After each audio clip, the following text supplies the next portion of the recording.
Hi viewers, welcome to our channel. ప్రస్తుతం మనతో పాటు ఇమ్మంది రామారావు గారు సీనియర్ జర్నలిస్ట్ ఉన్నారు. వారితో ఒకసారి మాట్లాడదాం.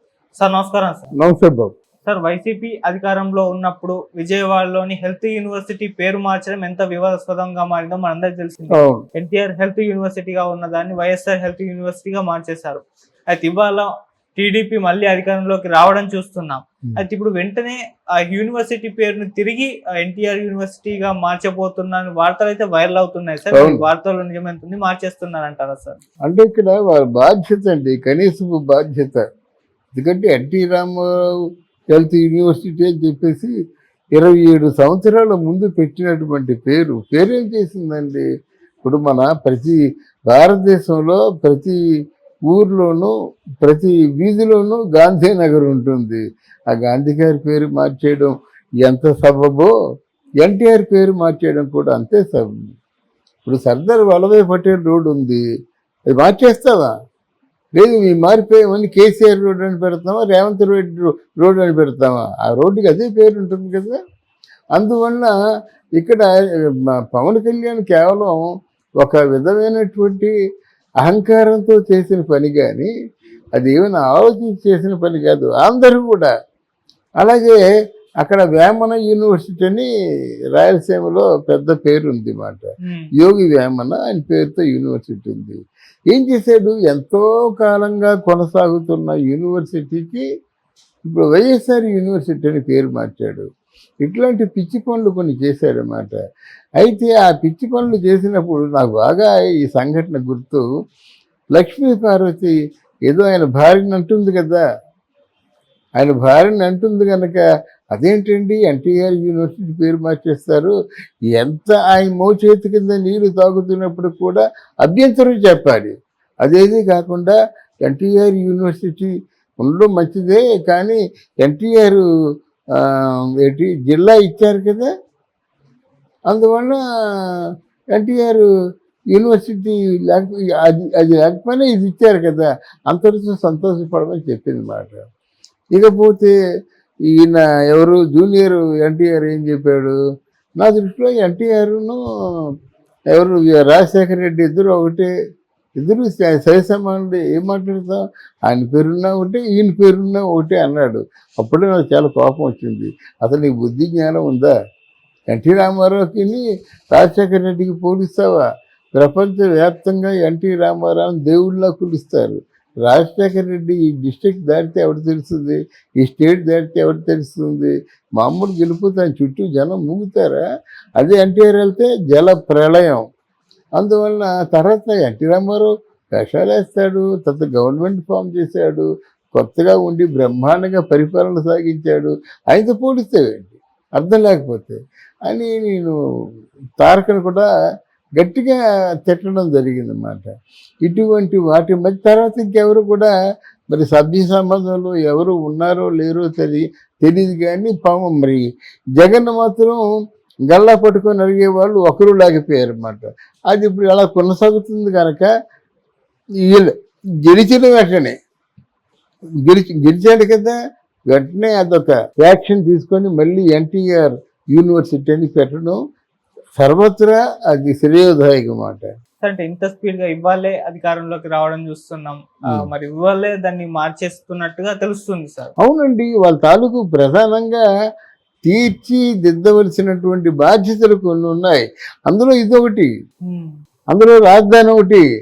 మళ్ళీ వచ్చి 4 రోజుల తర్వాత రాజధాని అలా కాదు, వెంటనే ప్రమాణ స్వీకారం చేయగానే ఆంధ్రదేశపు రాజధాని అమరావతి అని పెట్టాలి. అక్కడ ప్రమాణం పంపించేయాలి, అందరికీ నోటీసులు, అందరికీ మామూలుగా దాన్ని ఏమంటారు నోటిఫికేషన్స్ పంపించేయాలి. అలా ఉండాలన్నమాట. త్వరిత గతిన అన్ని పనులు సక్రమంగా ఉంటే కానీ వీళ్ళకి పేరు రాదు. బూజు పట్టేసి ఉన్నాయి అమరావతిలో, నీళ్లు బిల్డింగులు పాచిపోయి ఉన్నాయి. ముందు అవి బాగు చేయించుకొని ఆ సున్నాలు వేయించి ఆ రోడ్లు పక్కన మొక్కలే నాటి సర్వంగా సుందరంగా తీర్చిదిద్దాలి కదా. మరి చంద్రబాబు నాయుడు అక్కడ పరిశ్రమలు వస్తాయి, కంపెనీలు వస్తాయి, లెక్కలేనన్ని కంపెనీలు వస్తాయని చెప్పాడు కదా. మాట రుజువు చేసుకోవాలి కదా. రుజువు చేసుకోకపోయినట్టు ఈయన కూడా మరి జగన్మోహన్ రెడ్డి లాగా ఉంటాడు. వెళ్ళిన తర్వాత మళ్ళీ సర్వాంగ సుందరంగా మొత్తం అమరావతి అంతా, అంటే అమరావతి అంటే ఎంత ఇంద్ర వైభవం మాట అది. ఆ వైభవాన్ని చూపిస్తేనే ఈయన పేరు ప్రఖ్యాతులు ఉంటాయి, ఈయనకి కానీ పవన్ కళ్యాణ్కి కానీ. అలాగా చిరంజీవి గారి ట్వీట్ కూడా చాలా లోతైన ట్వీట్ చేశాడు. అంటే గాడి తప్పిన ఆంధ్రదేశాన్ని మళ్ళీ ఘాటలో మీరు పెడతారండి. అది ఆ క్వశ్చన్ కానీ ఆ రిక్వెస్ట్ కానీ చాలా బాగుంది అన్నమాట. సరే, చంద్రబాబు నాయుడు గారు కూడా ఇప్పుడు అధికారంలోకి రాగానే తన తొలి సంతకం డిఎస్సి పైన పెడతారని చెప్పేసి వార్తలు వస్తున్నాయి. అంతకుముందు ఆయన చెప్పడం కూడా చూస్తున్నాం. అవును, అంటే ఇప్పుడు తొలి సంతకం డిఎస్సి మీద పెట్టవలసిందే, జనంలో రికార్డ్ అయిపోయింది కదా. ఇప్పుడు ఎన్టీ రామారావు గారు ముఖ్యమంత్రి అయ్యారండి, నా తొలి సంతకం కిలో ₹2 బియ్యం మీదే అన్నాడు, అదే చేశాడు. మళ్ళీ ఇంకా మళ్ళీ సంతకం మద్యపానం మీదే అని చెప్పాడు, అదే చేశాడు. మద్యపానం కొంతకాలం మానేశారు కదా, మళ్ళీ మద్యపానం లేకపోతే రెవెన్యూ మనకి జనరేట్ అవుతుందని చెప్పేసి వాళ్ళు రిక్వెస్ట్ చేసుకొని ప్రజల్ని రిక్వెస్ట్ చేసుకున్నారన్నమాట. ప్రజల కోరిక ఏమని చెప్పారంటే, బాగా కాయ కష్టం చేసి లేబర్గా ఉండేటువంటి ప్రజలకి ఒక ఏదో ఇంటికి రాగానే ఒక ₹5 ₹10 సారాయి తాగితే మళ్ళీ రేపు ఉదయం పనికి వెళ్ళగలరు, ఎంతోమంది పేద జీవితాలను కాపాడుతామని చెప్పేసి వాళ్ళు మొరపెట్టుకున్నారన్నమాట. బట్ ఎన్టీ రామారావు గారు మాత్రం ఆడిన మాట నిలబెట్టుకున్నారు. లంచాలు తీసుకోవడం కానీ, మద్యం అమ్మకాలు కానీ, రేషన్లో ఏవైనా అవకతవకలు కానీ ఏసీ జరగకుండా బెత్తం పుచ్చుకొని మొత్తం అందరినీ కూడా చాలా బాగా దండించాడన్నమాట. ఎవరు నిలబడి ముందు మాట్లాడలేరు, అది ఎవరైనా వెనక మాట్లాడడం తప్ప నిలబడి ముందు మాట్లాడిన సందర్భాలు లేవు కదా. సార్, మనం ఇక్కడ కూడా చూసాం, తెలంగాణలో రేవంత్ అధికారంలోకి రాగానే ప్రజా దర్బార్కున్న ఆ గేట్లన్నీ తీసివేయడం చూసాం. టకటక ఆ రోజే నిర్ణయాలు తీసుకోవడం, మళ్ళీ ఇప్పుడు ఎన్టీఆర్ హెల్త్ యూనివర్సిటీ పేరు కూడా మార్చడం మనం చూస్తున్నాం. ఎన్టీఆర్ హెల్త్ యూనివర్సిటీగా మార్చుతున్నారు కదా దాన్ని. సో అంటే ఆ రోజే ఇలా టకటక నిర్ణయాలు తీసుకోవడం మనం చూస్తున్నాం సార్. అక్కడ తొలి పెద్ద గొప్ప తప్పు ఏం చేశారంటే ప్రజావేదికని కోల్చడం. అండ్ ఎంత మీన్ మెంటాలిటీ అంటే అది తనకు ఉద్దేశం లేదు. చంద్రబాబు నాయుడు వేదికగా ఉన్నటువంటి ఈ ప్రజావేదిక ఉండకూడదు, తునకలు అయిపోవాలి. అది కుళ్ళి అంటే ఎదురుగానే ఇల్లు, ఏది మన ప్రజావేదిక ఎదురుగానే చంద్రబాబు నాయుడు ఇల్లు మాట. ఈ కూల్చుతూ ఉంటే గుండెలు బద్దలైపోయి కసిగా మాట.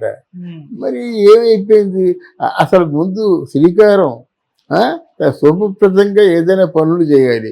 అదేం కాకుండా కూల్చివేత్తం మొదలుపెట్టినటువంటి వైసీపీ పార్టీ చివరికి కుప్పకూలిపోయింది సంవత్సరం ఎండింగ్ అయ్యేసరికి. అందువల్ల జగన్మోహన్ రెడ్డి ఆంధ్రదేశాన్ని ఎంత పతనం చేయాలో అంత నెక్స్ట్ అప్పు చేయనా సరే అప్పు చేయాలన్న అవకాశాలు లేవు, పతనం పూర్తిగా చేస్తారన్నమాట. ఇంకెక్కడ అప్పులు, బ్యాంకులు అప్పులు ఇవ్వమని చెప్పాయి, బ్యాంకుల నిండా అప్పులు చేసేసాడు.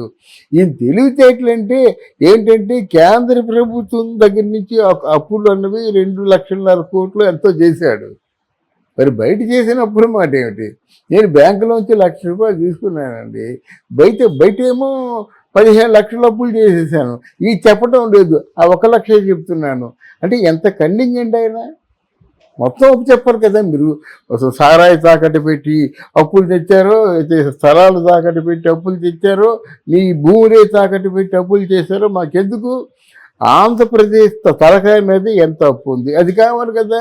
ఇంతవరకు అప్పులు పెంచేసి చిన్నాభిన్నం చేసేసి నొక్కవలసిన బట్టలు జనవరి నుంచి ఇప్పటి వరకు కూడా నొక్కంటా ఉండి ఈరోజు లండన్ ఎక్కడికో పారిపోతాను ఉంటే అంటే ఎలాగంటే డెఫినెట్గా చేసిన దానికి శిక్ష అనుభవించాలి, అనుభవిస్తారు కూడా. అసలు పరామర్శించడానికి కూడా లేరు కదండి. 4 ఏంటండి మరీని, అది అంటే ప్రతిపక్ష హోదా కూడా ఉండదు.